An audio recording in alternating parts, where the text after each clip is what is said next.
ವಕ್ಫ್ bill ಜಟಾಪಟಿ ಸಿಕ್ಕಾಪಟೆ ಜೋರಾಗಿದೆ. Didi ನಾಡಲ್ಲಿ ಹಿಂಸಾಚಾರಕ್ಕೆ ಕಾರಣ ಆಗ್ತಾ ಇದೆ ಇದೇ ವಕ್ಫ್ನ ಬಿಲ್. ಈಗಾಗಲೇ ದೇಶದಾದ್ಯಂತ ಎಷ್ಟೆಲ್ಲ ಚರ್ಚೆಗೆ ಗ್ರಾಸ ಆಗಿತ್ತು. ಸದನದಲ್ಲಿ 8 ಗಂಟೆಗಳ ಚರ್ಚೆಗೆ ಅವಕಾಶವನ್ನ ನೀಡಲಾಗಿತ್ತು. ಆದರೆ ಈ ಬಿಲ್ ಈಗ ಪಶ್ಚಿಮ ಬಂಗಾಳದಲ್ಲಿ ಹಿಂಸಾಚಾರಕ್ಕೆ ತಿರುಗಿದೆ. ದೀದಿ ನಾಡಲ್ಲಿ ಹೋರಾಟ ಹಿಂಸಾಚಾರಕ್ಕೆ ತಿರುಗಿ ಕಿಡಿಗೇಡಿಗಳ ಅಟ್ಟಹಾಸಕ್ಕೆ ವಾಹನಗಳು ಹೊತ್ತಿ ಉರಿದಿವೆ. ರೈಲುಗಳ ಮೇಲೆ ಕಲ್ಲು ತೂರಿದ್ದಾರೆ ಕಿಡಿಗೇಡಿಗಳು. 2 ರೈಲುಗಳ ಸಂಚಾರ ರದ್ದಾಗಿದೆ. 5 ರೈಲುಗಳನ್ನ ಡೈವರ್ಟ್ ಮಾಡಲಾಗಿದೆ. ಹೀಗೆ 10 ಹಲವು ಬದಲಾವಣೆಗಳು ಪಶ್ಚಿಮ ಬಂಗಾಳದಲ್ಲಾಗಿದೆ. ನೋಡಿ, ತಾವು ಗಮನಿಸ್ತಾ ಇರುವಂತಹ ದೃಶ್ಯಗಳು ಯಾವುದೋ ಪಕ್ಕದ ಬಾಂಗ್ಲಾದೇಶ ಅಥವಾ ಪಾಕಿಸ್ತಾನದ ದೃಶ್ಯಗಳಲ್ಲ, ನಮ್ಮದೇ ದೇಶದ ಪಶ್ಚಿಮ ಬಂಗಾಳ ರಾಜ್ಯದ್ದು. ಮುಷಿರಾಬಾದ್ ಅಲ್ವಾ? ಮುಷಿರಾಬಾದ್ ಸ್ವಲ್ಪ ಚೇಂಜ್ ಮಾಡಿದಾರೆ. ಮುಷಿದಾಬಾದ್ ಅಲ್ಲ, ಮುಷಿರಾಬಾದ್. ನೋಡಿ, ಅಲ್ಲಿ ತಾವು ದೃಶ್ಯಗಳನ್ನ ಗಮನಿಸ್ತಾ ಇರೋದು ಯಾವ ಮಟ್ಟಿಗೆ ಹಿಂಸಾಚಾರ ನಡೀತಾ ಇದೆ. ಕಂಡ ವಾಹನಗಳಿಗೆ ಬೆಂಕಿ ಇಡುವಂತಹ ಕೆಲಸ ಆಗ್ತಾ ಇದೆ. ನೋಡಿ, ಇದು ವೆರಿ ಡೇಂಜರಸ್ ಶ್ರೀಪಾದ್. ಯಾಕೆಂತಂದ್ರೆ ಆಲ್ರೆಡಿ ಅದಕ್ಕೆ ಸಾಧಕ ಬಾಧಕ ಎಲ್ಲವನ್ನು ಕೂಡ ಮಾಡಲಾಗಿತ್ತು. ಇದು ಒಂದು ರೀತಿಯಲ್ಲಿ ಪ್ರಚೋದನಕಾರಿ ರೀತಿಯ ಹೋರಾಟದ ಥರ ಕಾಣ್ತಾ ಇದೆ. ಯಾಕಂತಂದರೆ ಆಲ್ರೆಡಿ ನೋಡಿ ವಾಹನ ಹೇಗಾಗಿದೆ ನೋಡಿ, ಕಂಪ್ಲೀಟ್ ಸುಟ್ಟು ಕರಕಲಾಗಿ. ಅದರ ಬಣ್ಣ ಯಾವುದು ಅಂತ ಹೇಳಿದ್ರೆ ಈಗ ವೈಟ್ ಅಂತ ಹೇಳ್ಬೋದು ಅಷ್ಟೇ. ಯಾವ ಬಣ್ಣ ಇದೆ ಅಂತ ಹೇಳಲಿಕ್ಕೆ ಸಾಧ್ಯ ಇಲ್ಲ. ಸುಟ್ಟು ಕರಕಲಾಗಿದೆ. ಪಶ್ಚಿಮ ಬಂಗಾಳದಲ್ಲಿ ಹಿಂಸಾಚಾರ ಭುಗಿಲೆದ್ದಿದೆ. ದೀದಿ ನಾಡಿನಲ್ಲಿ ಹಿಂಸಾಚಾರಕ್ಕೆ ತಿರುಗಿ ಬಿದ್ದ ವಕ್ಫ್ ಬಿಲ್ ಜಟಾಪಟಿ ಅದು ಬಿಲ್ ಆಗಿ ಆಯಿತು, ಪಾಸ್ ಆಗಿ ಆಯಿತು. ಇದೀಗ ಏನಾಗಿದೆ ಅಂತಂದರೆ ಈ ಜಾಗಗಳನ್ನು ವಾಪಸ್ ಪಡೀತಾರೆ ಅನ್ನುವಂಥ ಕಾರಣಕ್ಕಾಗಿ ಜಾಗಗಳನ್ನು ವಾಪಸ್ ಪಡೆಯುವಂಥ ಪ್ರಶ್ನೆಗಳೇನಿಲ್ಲ.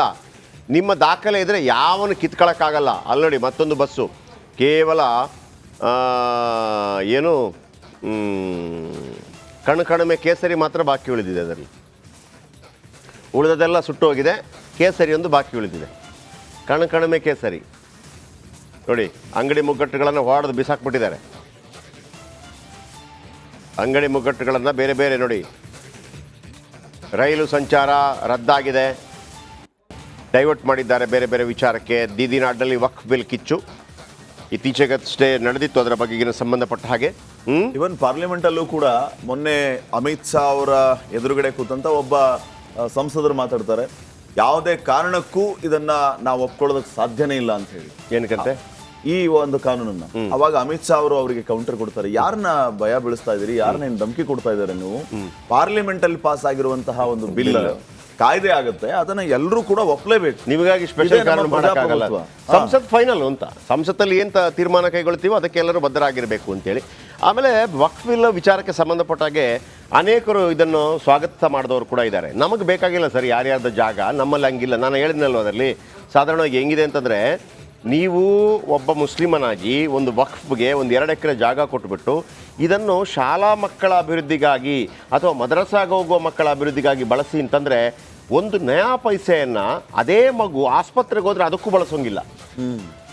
ಅಷ್ಟು ಕಟ್ಟುನಿಟ್ಟು 2ನೇದಕ್ಕೆ ಬಳಸೋಂಗಿಲ್ಲ ಅಂತೇಳಿ ಅವನು ಏನು ಹೇಳೋದು ಅದು ಫೈನಲ್ ಅದಕ್ಕೆ ಆಗ್ಬೋದು.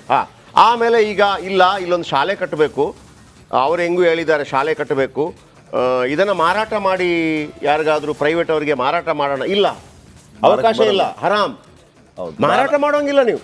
ಅಷ್ಟೆಲ್ಲ ಇದ್ದಾಗ ಈ ಇಸ್ಲಾಮನ್ನ ಕಾಯ ವಾಚ ಮನಸ್ಸ ಪ್ರೀತಿ ಮಾಡೋರು, ಕೆಲವು ಪಾಲನೆ ಮಾಡೋರು, ಅವ್ರಿಗೆ ಹೆಂಗಿದೆ ಅಂತಂದರೆ, ಮತ್ತೊಬ್ಬರ ಜಾಗ ನಮಗೆ ಯಾಕೆ, ನಮ್ಮದೇ ನಮ್ಗೆ ಬೇಡ, ನಾವು ಆ ದುಡ್ಡನ್ನು ನಾವು ಮುಟ್ಟೋಂಗಿಲ್ಲ. ನಾನು ಅನೇಕ ಉದಾಹರಣೆಗಳನ್ನು ಕೊಟ್ಟಿದ್ದೆ. ಕೆಲವರು ಬ್ಯಾಂಕ್ನಲ್ಲಿರುವಂಥ ಬಡ್ಡಿ ದುಡ್ಡನ್ನೇ ತಗೊಳ್ಳೋದಿಲ್ಲ, ಅದು ಹರಾಮ್ ನಮಗೆ ಬಡ್ಡಿ ದುಡ್ಡು ಅಂತೇಳಿ. ಆ ಥರ ಜೀವನ ಮಾಡೋರು ಇದ್ದಾರೆ. ಅಂಥವ್ರು ಅದನ್ನು ಸ್ವಾಗತ ಮಾಡಿದ್ರು. ನಮಗೆ ಬೇಡಪ್ಪ, ನಾವು ಯಾರ್ಯಾರ ಬೇಲಿಗೆ ಬೇಕಾಗಿಲ್ಲ, ನಮಗೆ ನಾವು ಏನು ಖುರಾನ್ ಮೇಲೆ ಭರವಸೆ ಇಟ್ಟಿದ್ದೀವಿ, ದೇವರ ಮೇಲೆ ಭರವಸೆ ಇಟ್ಟಿದ್ದು, ಆ ಥರ ಬದುಕಬೇಕು ಅಂತೇಳಿ. ಆದರೆ ಯಾರು ಕೂಡ ಒಂದು ಅರ್ಥ ಮಾಡ್ಕೋತಾ ಇಲ್ಲ ಈ ಬದಲಾವಣೆ ಬಗ್ಗೆ. ಯಾವಾಗ ಆಯ್ತು ಇಂಥ ಬದಲಾವಣೆಗಳು? 1995ರಲ್ಲಿ ಸೆಕ್ಷನ್ 40 ಅಂತ ಒಂದು ಸ್ಪೆಷಲ್ ಸೆಕ್ಷನ್ ಹಾಕ್ತಾರೆ. ಯಾರು ಅದರ ಬಗ್ಗೆ ಮಾತಾಡಲಿಲ್ಲ. ಇದು ಬೇಡ ನಮಗೆ ಅಂತ ಯಾಕೆ ಯಾರು ಹೇಳಲಿಲ್ಲ? ಅದು ಒಬ್ಬರ ಮೇಲೆ ಮಾಡಿದಂಥ ದೌರ್ಜನ್ಯ ಅಲ್ವಾ? ಸೆಕ್ಷನ್ 40 ಏನು ಹೇಳ್ತಂತಂದ್ರೆ, ಯಾಕೆ ಸೆಕ್ಷನ್ 40 ಮಾಡಿದ್ರು? ಎಲ್ಲ ನಾಟಕ ಅಲ್ವಾ? ರಾಮ ಮಂದಿರ, ಬಾಬರಿ ಮಸೀದಿ ವಿಚಾರಕ್ಕೆ ಸಂಬಂಧಪಟ್ಟ ಹಾಗೆ ಮುಸ್ಲಿಮರು ದೂರ ಆಗಿಬಿಡ್ತಾರೆ ಅನ್ನೋ ಕಾರಣಕ್ಕಾಗಿ ತಗೊಳ್ರಪ್ಪ, ನಿಮ್ಗೆ ಯಾವುದೆಲ್ಲ ಜಾಗ ಬೇಕು ತಗೊಳ್ಳಿ. ಅರೆ, ಸೆಕ್ಷನ್ 40 ಅದು ಹೇಳೋಂಗಿಲ್ಲ, ಕೇಳೋಂಗಿಲ್ಲ. ರಾತ್ರಿ ಮಲಗಿದ್ದಾಗ ಬೆಳಗ್ಗೆ ಈ ಜಾಗ ನಂದು ಆಗಿದ್ರೆ ಹೆಂಗೆ, ಜಾಗ ನಂದು. ಇದು ನೀವು ಜೈ ಕರ್ನಾಟಕದ ಒಂದು ಪಿಕ್ಚರ್ ನೋಡಿರ್ಬೋದು. ಹಿಂದಿಯಲ್ಲಿ ಮಿಸ್ಟರ್ ಇಂಡಿಯಾ ಅಂತ ಬಂದಿತ್ತು, ಅನಿಲ್ ಕಪೂರ್ ಮಾಡಿದರು. ಕನ್ನಡದಲ್ಲಿ ಅಂಬರೀಷ್ ಮಾಡಿದರು ಜೈ ಕರ್ನಾಟಕ ಅಂತೇಳಿ. ಅಂದರೆ ಅವರು ಮಾಯ ಆಗ್ಬಿಡೋದು, ಅಲ್ಲಿಂದ ಹಿಂಗೆ ಆ ಥರ ಆಗ್ಬಿಟ್ಟಿದೆ. ಈ ಜಾಗ ಇವಂದ, ನಾಳೆಯಿಂದ ನಾನು ಇದನ್ನು ಕಿತ್ಕೊಂಡ್ಬಿಡ್ತೀನಿ. ವಿಜಯಪುರದಲ್ಲಿ ಹಂಗೆ ಆಗಿದ್ದು, 15,000 ಎಕರೆ ಬೆಳಗ್ಗೆನೆ ಗೊತ್ತೇ ಇಲ್ಲ, ವರ್ಷಾನುಗಟ್ಟಲೆ ಅಲ್ಲಿ ಇದು ಅದನ್ನೇ ಕೇಳ್ತಾ ಇರುವಂಥದ್ದು. ಅದು ಯಾಕೆ ಆಯಿತು ಅಂತಂದರೆ ಇವ್ರು ತೆಗಿತಾರೆ. ನಿಮ್ಮ ಹತ್ರ ಇದೇ ಇರಲಿಲ್ಲ, ಯಾವುದು ದಾಖಲೆ ಇರಲಿಲ್ಲ. ದಾಖಲೆ ವಿಚಾರಕ್ಕೆ ಇನ್ನೊಂದು ವಿಚಾರ ಹೇಳ್ತೀನಿ ಪಾಟೀಲ್ರೆ, ನಿಮಗೆ ಭಾಳ ಆಶ್ಚರ್ಯ ಆಗ್ಬೋದು. ಅದೊಂದು ದೊಡ್ಡ ದುರಂತ ಇದೆ. ಈಗ ಈ ಶಾಲೆಗಳಿಗೆ, ಆಸ್ಪತ್ರೆಗಳಿಗೆ ದಾನವಾಗಿ ಕೊಡ್ತಾರೆ ಗೊತ್ತಾ ಭೂಮಿ. ಈಗ ಇಲ್ಲಿ ನಾವು ಯಾರು ತೊಂಡದಪ್ಪನ ಛತ್ರ ಅಂತ ಕೇಳ್ತೀವಲ್ವಾ, ಮೆಜೆಸ್ಟಿಕಲ್ಲಿ ಹೋಗಿದ್ದೀರಲ್ವ, ಅವರು ಏನು ತೊಂಡದಪ್ಪನ ಛತ್ರನ ಇದು ಅಂತ ಕೇಳ್ತಾರೆ. ಯಾರಿಗೂ ತುಂಬ ಜನರು ಗೊತ್ತಿಲ್ಲ. ನಮ್ಮ ಭಾಗದವರಿಗೆ ತೊಂಡದಪ್ಪನ ಛತ್ರ ಅಂದರೆ ಯಾರು ಅಂತ ಗೊತ್ತೇ ಆಗಲ್ಲ. ಮೆಜೆಸ್ಟಿಕಲ್ಲಿ ನಾವೇ ಸ್ಟೋರಿ ಮಾಡಿ ತೊಂಡದಪ್ಪನ ಛತ್ರ ಇದೆ, ಅಲ್ಲಿ ಯಾರು ಬಂದು ಏನು ಬೇಕಿದ್ರೆ ಊಟ ಹೋಗ್ಬೋದು, ಮತ್ತು ಮಾಡೋದು ಎಲ್ಲ ಮಾಡ್ಬೋದು. ಹಾಗೇನೆ ಹಿಂದಿನ ಕಾಲದಲ್ಲಿ ಏನಾಗ್ತಾ ಇತ್ತು, ಎಕರೆಗಟ್ಟಲೆ ಜಾಗ ಇದ್ದವರು ಸ್ವಾಮಿ ಇಲ್ಲೊಂದು ಶಾಲೆ ಕಟ್ಟಬೇಕು, ಹೌದಾ 2 ಎಕರೆ ತಗೊಳ್ಳಿ ಅಂತ ಕೊಡ್ತಿದ್ರು. ಆಯಿತಾ, ಇಲ್ಲೊಂದು ಪ್ರಾಬ್ಲಮ್ ಶುರುವಾಯಿತು ಪಾಟೀಲ್ರೆ. ಈ 2 ಎಕರೆ ಕೊಟ್ಟರಲ್ಲ, ಅದನ್ನು ರಿಜಿಸ್ಟರ್ ಮಾಡಿ ತಗೋತಾ ಇರಲಿಲ್ಲ ಗೌರ್ಮೆಂಟು. 2 ಎಕರೆ ಬಿಡ್ರಪ್ಪ, ಅವ್ರ ಮಕ್ಕಳು ಬಿಡಿ, ಶಾಲೆ ಎಲ್ಲ ಕಟ್ಟಲಾಯಿತು. ಅದು ಯಾರು ಮಾಲೀಕ ಇದ್ದಾನೆ, ಮಾಲೀಕರಿಂದ ಸರ್ಕಾರಕ್ಕೆ ಕನ್ವರ್ಟ್ ಆಗಲೇ ಇಲ್ಲ. ಹಂಗೆ ಮೌಖಿಕವಾಗಿ ಶಾಲೆ ಹೋಯ್ತು ಆಯಿತು. 5 ವರ್ಷ, 10 ವರ್ಷ, 15 ವರ್ಷ, 20 ವರ್ಷ, 25 ವರ್ಷ, 30 ವರ್ಷ, 35 ವರ್ಷ, 40 ವರ್ಷ, 45 ವರ್ಷ ನಿಮ್ಮ ಕೆಲಸದಲ್ಲೇ ಇದೆ. ನೀವೇ ಅದಕ್ಕೆ ಪಹಣಿ ಕಟ್ತಾ ಇದ್ದೀರಿ. ಒಬ್ಬ ಬಂದ 40ನೇ ವರ್ಷ ಆದಾಗ, ಜಿಂಗ್ ಚಾಕ್ ನಾನದು ಪಿಕ್ಚರ್ ಮಾಡಬೇಕು ಅಂತ ಆಯ್ತು ಅವನಿಗೆ. ಜಿಂಗ್ ಚಾಕ್ ಅಜ್ಜ ಮಾಡಿದ್ದೆಲ್ಲ ತಿಂದು ಮುಗಿಸಿ ಆಗಿದೆ, ಎಲ್ಲ ಜಾಗ ಎಲ್ಲ ಮಾರಾಟ ಆಗಿದೆ. ಇದು ಮಾತ್ರ ಇದರಲ್ಲಿದೆ, 2 ಎಕರೆ ಇದೆ, 1 ಎಕರೆಗೆ 50 ಕೋಟಿ ಇದೆ. ಬಂದ 1 ಎಕರೆಗೆ 50, 2 ಎಕರೆಗೆ ಎಷ್ಟಾಯಿತು? 100 ಕೋಟಿ ರೂಪಾಯಿ. ಅಜ್ಜ ಮುತ್ತಾಜ ಕೊಟ್ಟಾಗ 20 ರೂಪಾಯಿ. ಇವ ವಾಪಸ್ ಕೇಳ್ದ, ನನಗೆ ವಾಪಸ್ ಕೊಡಿ ಅಂತ. ಅಂಥದ್ದು ನಿಮಗೆ ಸಾವಿರಾರು ಎಕರೆ ಪೆಂಡಿಂಗ್ ಇದೆ, ಗೊತ್ತಾ ನಿಮಗಿದು? ಅಂದರೆ ಗೊತ್ತಾ ಅಂತಂದರೆ ನಾನು ನಿಮ್ಮನ್ನು ಇದು ಮಾಡ್ತಿರೋದಲ್ಲ, ಇಂಥದ್ದಿದೆ ಅಂತ ನನಗೆ ಸುಪತ್ರಿಯಲ್ಲಿ ಅನೇಕ ಸ್ಟೋರಿ ಬಂದಿದೆ ಅಂತ. ಆ ಥರ ಕೆಲವು ಆಗಿದ್ದದ್ದು ಇರ್ಬೋದು, ಇಲ್ಲ ಅಂತಲ್ಲ. ಆದರೆ ನೀವು ಇಲ್ಲೊಂದು ಆಫರ್ ಕೊಟ್ಟಿದೆ ಗೌರ್ಮೆಂಟು, ಇಲ್ಲ ಸರ್ ನಾವು ಕೂಡ ರಿಜಿಸ್ಟ್ರೇಷನ್ ಮಾಡ್ಕೊಂಡಿಲ್ಲ ಮತ್ತೊಂದು ಕಳೆದ, ಹೌದಾ, ಹಾಗಾದರೆ TDP ಏನು ಹೇಳೋದು, ಒಂದು ಅವಕಾಶ ಕೊಡಿ ಸರ್. ಈಗ ಅಲ್ಲೊಂದು ಏನೋ ಒಂದು ವಕ್ಫ್ಗೆ ಸಂಬಂಧಪಟ್ಟ ಜಾಗ ಇದೆ. ಇವರ ತಂದೆ ಅದನ್ನು ನಡೆಸ್ತಾ ಇದ್ರು, ಅವರ ತಂದೆ ನಡೆಸ್ತಾ ಇದ್ರು. ಯಾರಿದ್ರು? ಮತ್ತೊಬ್ಬ ಯಾರೋ ಇದ್ದಾರೆ ನೋಡಿ ಅಲ್ಲಿ, ವೆಂಕಪ್ಪ, ಸೀನಣ್ಣ, ಖಾದರ್, ಅಬ್ದುಲ್ ಖಾದರ್, ಹುಸೇನ್, ಯಾರು ನೋಡಿದ್ದಾರೆ. 70 ವರ್ಷದಿಂದ ನೀವು ಅದನ್ನು ನಡೆಸ್ತಾ ಇದ್ದಾರೆ. ಅಂದರೆ ಸ್ವಾತಂತ್ರ್ಯ ಬಂದ ನಂತರದ ವಿಚಾರ ಹೇಳ್ತಿರೋದು. 70 ವರ್ಷದಿಂದ ನೀವು ಅದನ್ನು ನಡೆಸ್ತಾ ಇದ್ದೀರಾ, ಅದು ನಿಮ್ಮದೇ, ದಾಖಲೆ ಇಲ್ಲಾದರೂ ಪರವಾಗಿಲ್ಲ. ಇಂಥ ಒಂದು ಅವಕಾಶ ಇದೆ. ಅದೇ ಈ ತಿಳುವಳಿಕೆ ಕೊರತೆ ಅನ್ಸುತ್ತೆ. ಅದರ ಬಗ್ಗೆ ತಿಳುವಳಿಕೆ ಕೊರತೆ ಉಂಟಾಗೋಂಗೆ ಮಾಡೋದು ಅಂತ. ಈಗ 40ನೇ ಸೆಕ್ಷನ್ ಬಂತಲ್ಲ ಅವತ್ತು, ಯಾರ ಹತ್ರ ಕೇಳಿ ಮಾಡಿದ್ರಿ ನೀವು? ಚರ್ಚೆ ಆಯ್ತು ಅದರ ಬಗ್ಗೆ? ನೀವು ಬೇಕಾಬಿಟ್ಟು ತಗೋಬೋದು, ಟ್ರಿಬ್ಯುನಲ್ ಇವೆ ಮತ್ತೊಂದು, ಅದಾದ ಆಯ್ತು, ಅದು ಬಿಟ್ಟಾಕಿ. 2013ರಲ್ಲಿ ಮತ್ತೊಂದು ಬಂತು. ಇವತ್ತು ಕೊನೆಯ ದಿನ ಯಾರ್ದು? ಮನಮೋಹನ್ ಸಿಂಗ್ ಅವ್ರದ್ದು. ಮನಮೋಹನ್ ಸಿಂಗ್ ಅವರ ಕೊನೆಯ ದಿನ 2013, 14 ಸಮಥಿಂಗ್ 13. ಏನು ನಗರಾಭಿವೃದ್ಧಿಗೆ ಸೇರಿದ ನೋಡಿ. ನಿಮಗೆ ನಗರಾಭಿವೃದ್ಧಿಯಲ್ಲಿ 2 ಬರುತ್ತೆ ಪಾಟೀಲ್ರೆ. ಒಂದು, ಈ ರಾಜ್ಯದ ನಗರಾಭಿವೃದ್ಧಿ ಯಾರಿಗೂ ಬೇಡ, ಅದರಲ್ಲಿ ನ್ಯಾಯ ಪೈಸೆ ದುಡ್ಡಿಲ್ಲ. ಬೆಂಗಳೂರು ನಗರಾಭಿವೃದ್ಧಿ ಇಸ್ ವೆರಿ ಇಂಪಾರ್ಟೆಂಟ್, ಅದಕ್ಕೆ DK ಶಿವಕುಮಾರ್ಗೆ ಅದೇ ಬೇಕು. ಉಳಿದದ್ದು ಭೈರತಿ ಬಸವರಾಜ್ ಅವ್ರ ಪಾಪ ಮೂಡಾಗಿಡದೆ ನಾವು ಟ್ರೈ ಮಾಡಿದರು. ಬೆಂಗಳೂರಿನ ನಗರಾಭಿವೃದ್ಧಿಗೆ ಎಷ್ಟು ಡಿಮಾಂಡ್ ಇದ್ದರೆ ಡೆಲ್ಲಿ ನಗರಾಭಿವೃದ್ಧಿಗೆ ಎಷ್ಟು ಡಿಮಾಂಡ್ ಇರಲಿಕ್ಕಿಲ್ಲ.